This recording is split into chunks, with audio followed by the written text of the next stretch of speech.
You got to do this whole exercise last year and go through all the dance and all the hearings and everything else, and then a budget was actually not passed. I've only been here 8 weeks on the job. So as far as this task on it, and so getting a chance to do this again, and that we can hopefully get a chance to pick up and pass a budget this time and get us through on that.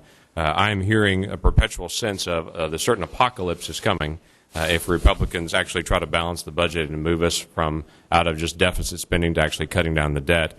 But I can tell you, I see the other side of this to say $26 trillion is a more frightening thing to me than balancing a budget, is a frightening thing to me on that.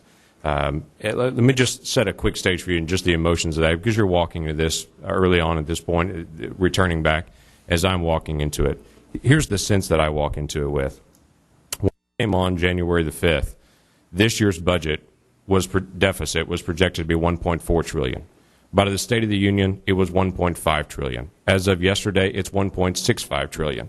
Now, what I'm hearing is this sense of consternation that we're talking about cutting $100 billion out of this year's budget when actually our deficit has increased $250 billion just in the 6 weeks that we've been in this session at this point.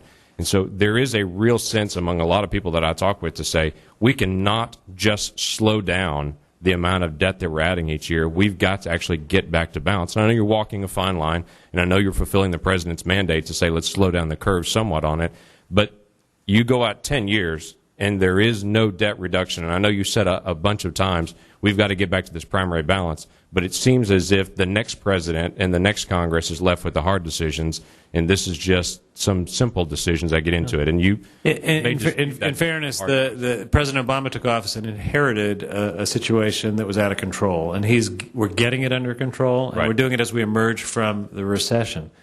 Well, what I'm hearing are terms like sustainable deficits. That doesn't seem to be working towards getting it under control. That seems to be working towards getting it to some manageable balance that we only add $1 trillion or so a year to our debt, and we're not really getting out of this.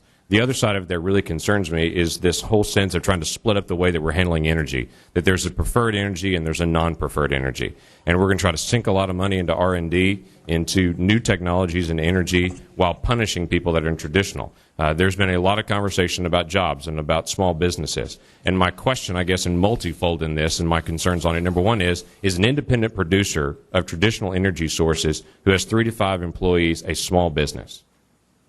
If that was the entirety of the business, I believe it would be a small business. For a lot of independent producers around the country, they have 3 to 5 employees. And there's this sense of we're going to go hammer on the big oil companies when the majority of our energy companies aren't the big giant companies.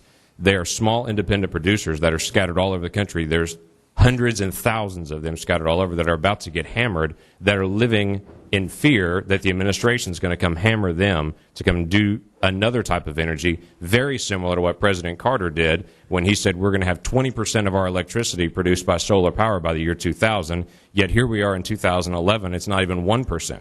We're seeing that other countries are investing in the technology now and the technology has advanced, and we are entering a different period of time. If I can just respond to one point that let me just say this. I have no issue with all forms of energy. No, I have an issue with going and punishing one group that's actually fueling our vehicles and powering our cars and getting our homes ready so we can go try to do something else that may work 10 years from now. It feels like the sustainable debt here to say, okay, we'll try to manage this and hopefully that'll work out at some point. That's what I feel like we're doing to energy by trying to punish the energy companies.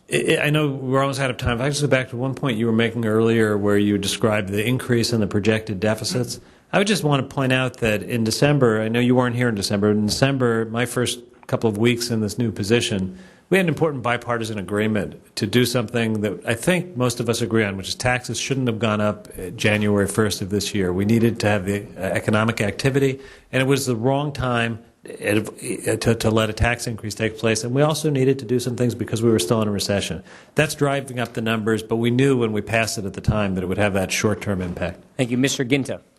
Thank you, Mr. Chairman.